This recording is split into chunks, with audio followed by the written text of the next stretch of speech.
يقول العلماء: ما عبد الله سبحانه وتعالى بعبادة أفضل من عبادة جبر الخواطر.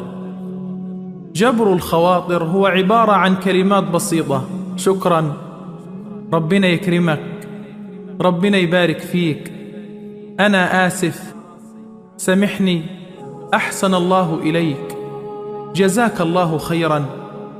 كلمات بسيطة جدا في منطوقها، لكن عظيمة جدا في تأثيرها ومفعولها. إذا تحدثت مع شخص كبير في السن قل له يا عم فلان، يا خال فلان.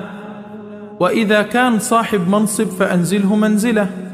يقول النبي صلى الله عليه وسلم: أنزل الناس منازلهم، أسعد الله أيامك وأعلى مقامك وكفر آثامك.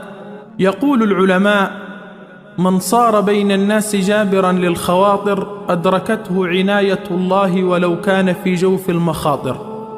زوجتك أم أولادك صنعت لك طعاما طيبا، اشكرها واجبر بخاطرها. بنت مثلا لم تتزوج وتريد أن تتزوج، اجبر بخاطرها وابحث لها عن عريس أو تزوجها أنت. والله ما أجمل أن يكون همك همي. كن مفتاحا للخير مغلاقا للشر. من أراد أن يكون محمدي الخلق، من أراد أن يكون منتسبا بصدق إلى هدي النبوة، فليكرم الإنسان وليجبر بخاطره.